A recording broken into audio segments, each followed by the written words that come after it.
Hello friends welcome back to true investor Odia. Friends जेतेबेले आम mobile रे मेसेज रे 6टी magical words you have credited rupees X amount popup हेबार देखा पाऊ सेतर खुशी को किए वर्णना करें। तो गोटे मिडिल क्लास ए मैजिकल वर्ड रो मेसेज ताकू सालारी क्रेडिट हेबा बेले देखा मिले किंतु ताकू से सालारी निजे काम करिया पड़े। किंतु जो मैंने रिच आ वेल्दी लोक से मैजिकल वर्ड रो मेसेज 14-15टा कंपनी रू आसे आउ सेटा डिविडेंड आकार तांकू डिविडेंड पाई कौन सी काम भी करिया पाई पड़ेनी से माने बसी बसी घरे कंपनी तरफ भत्ता पाती। तो आज आम डिटेल्स रे ए डिविडेंड भत्ता बा डिविडेंड इनकम को जानिबा आमे भी किबोली ए डिविडेंड इनकम बिना काम करी कंपनी तरफ पाई परिया। फ्रेंड्स गोटे फैक्ट कथा को आसंतु जानिबा। मुकेश अंबानी जी कि रिलायंस कंपनी रो चेयरमैन तांकर वर्ष को दरमा होची 15 कोटी टंका किंतु से मुंबई रे जो घरे रुहंती तार ना होची आंटिलो से घरर वर्ष को इलेक्ट्रिक बिल केवल 9 कोटी टंका। तो एठारे समस्त मन प्रश्न थी जे एते कम दरमा से केमिति एभली विलासपूर्ण लाइफस्टाइल मेंटेन करछंती। तार आंसर हो से डिविडेंड। जेते गोटे कंपनी ता बिजनेस रो प्रॉफिट इनकम करे से कंपनी रो मैनेजमेंट कोन करंती ना से प्रॉफिट टंका रू किछि टंका कंपनी रो फ्यूचर पई रखी आउ टंका को से कंपनी रो जे मालिक बा पार्टनर अछंती तांको मध्य बांटी दिए आउ जहाँ पाखे से कंपनी रे जेते परसेंट ओनरशिप अछि से अनुसार भी से डिविडेंड बा प्रॉफिट पाए। तो रिलायंस कंपनी रो चेयरमैन मुकेश अंबानी को पाखे रिलायंस कंपनी रो 51% पाखापाखि पार्टनरशिप बा हिस्सा अछि। जदि आमे से 51% को केतेटा शेयर हेबो कैलकुलेट करिवा तेबे 329 कोटीटा रिलायंस रो शेयर अंबानी पाखरे अछि। 2021 रे रिलायंस कंपनी रो मैनेजमेंट जा पाखरे जेतेटा शेयर अछि प्रति शेयर 7 टंका हिसाब रे ए डिविडेंड दिया जियो बोली डिक्लेयर हेतिला। जदि अंबानी पाखरे 329 कोटीटा शेयर अछि इंटू 7 कर देले पाखापाखि 2303 कोटी टंका हेबो। मुकेश अंबानी ता कंपनी रे चेयरमैन रहू कि न रहू काम करू कि न करू से बसी बसी घरे एतिक टंका 2021 रे इनकम करछि। फ्रेंड्स ये होची धनी मानको इनकम रो सीक्रेट से माने काम करंतु कि न करंतु एते टंका ए डिविडेंड आकार रे भलो भलो कंपनी रो इनकम करथांती। आपन को मन रे प्रश्न आस्थुवे कि कोन सब कंपनी ए डिविडेंड दियंती। फ्रेंड्स कंपनी रो डिविडेंड देबा कि न दबा पूरा कंपनी रो मैनेजमेंट ऊपर डिपेंड करे। जदि गोटे कंपनी बहुत छोट अच्छी आ तार ग्रो करिवार पोटेंशियल अच्छी साधारणतः कंपनी मैनेजमेंट प्रॉफिट को डिविडेंड आकार न दे फ्यूचर रे ग्रोथ पई यूज करंती। आपण भाबुथिबे जदि कंपनी डिविडेंड न दबो तेबे आमे से भली कंपनी को किनिले हमर कोन फायदा। फ्रेंड्स आपण भलो भलो बिजनेस को किनिले दी प्रकार फायदा पाइबे। गोटे फायदा आपण सेतेबेले पाइबे जेतेबेले गोटे कंपनी ग्रो करी प्रॉफिट अधिक इनकम करिवो जा फल रे से कंपनी रो वैल्यू बढ़िवो फल रे आपण किनिथिबा शेयर रो वैल्यू मध्ये बढ़िवो। द्वितीय रे जेतेबेले कंपनी पूरा ग्रो हे जाय आउ ग्रोथ रो पॉसिबिलिटी न थाए सेतेबेले कंपनी ठु ए डिविडेंड इनकम पाई परिबे।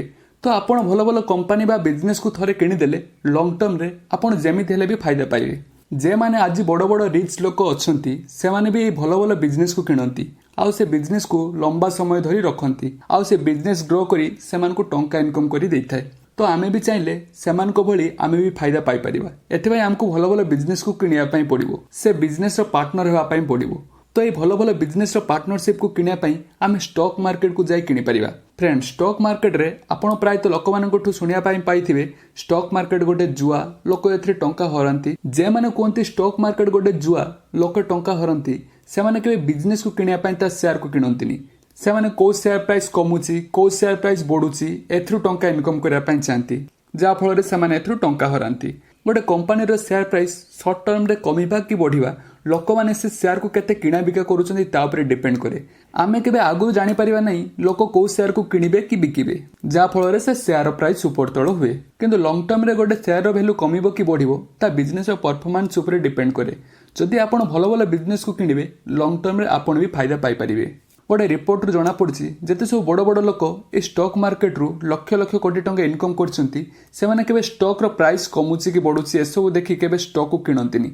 से माने गोटे भलो बिजनेस रो पार्टनरशिप को किनिया पई से बिजनेस रो शेयर को किनंती आ से बिजनेस रो पार्टनर होई जीवन सारा रहया पई पसंद करंती। World famous investor Warren Buffett कहती if you can not willing to own a stock for 10 years do not even think about owning it for 10 minutes। माने जदि तमे गोटे कंपनी रे शेयर को 10 वर्ष धरी रखिया पई भाबु नाउ तबे ताकू 10 मिनिट भी धरी रखिया पई चेष्टा करंतुनी। Friends investing is simple but not easy कारण साधारणतः लोकन को इंस्टेंट ग्रेटिफिकेशन माने तांकू जल्दी रे रिजल्ट दरकार तेणु से माने केमिति जल्दी टंका इनकम करिवे से उपाय सबले खोजंती जा फल रे से माने लाइफ रे ठकंती। लोकन पाखरे पेशेंस नाही जा फल रे से माने भलो भलो अपॉर्चुनिटी को मध्ये हरै दियंती। भाबंतु ना थरे जदि आपण गोटे भलो बिजनेस को केइटा टंका प्रॉफिट पई जदि जल्दी से शेयर को बिक्री कर दियंती आउ जदि से बिजनेस ग्रो करी गोटे बड़ बिजनेस रे परिणत हो गला परे आउ तार शेयर वैल्यू भी 50 गुण कि 100 गुण हो गला आपण जेतेबेले से शेयर वैल्यू को देखिबे सब अनुताप करथिबे तेणु भल भल बिजनेस को किनिया परे ता सह केमिति जीवन सारा पार्टनर ही रही पारिबे से कथा चिंता करंतु जते पर्यंत से बिजनेस लगातार खराब परफॉर्मेंस न करूची केबे शेयर को बिक्री करिया पय चिंता करंतु नहीं आ जते बिजनेस ग्रो हो आपण दुई प्रकार फायदा पाई परिबे गोटे डिविडेंड आकार आ गोटे शेयर वैल्यू एप्रिसिएशन आकार रे सक्सेसफुल इन्वेस्टर वारेन बफेटर इन्वेस्टिंग रूल बड़ सिंपल से भल भल बिजनेस को छोट अवस्था किणती आ से बिजनेस ग्रो होला परे ता ठारू फायदा पाती एथिपाई तांकु 10 वर्ष 20 वर्ष अपेक्षा करिया पय पड़े कोन आपनको ठारे सेतिकी पेशेंस अछि जदि अछि तेबे आपण ही फायदा पाई परिबे गोटे फैक्ट कथा जानिबे वारेन बफेट बहुत छोट बेलू आमे जो कोका कोला प्रोडक्ट यूज करछे से कंपनी रे इन्वेस्टमेंट करथिले से कंपनी एबे एते बड़ हो जाईछि कि वारेन बफेट जेतिक टंका से कंपनी डिविडेंड रु पाउछंती से कंपनी रो टॉप सीईओ तांको ठार बहुत कम टंका दरमा पाउछंती वारेन बफेट वर्ष को डिविडेंड आकार रे $612 मिलियन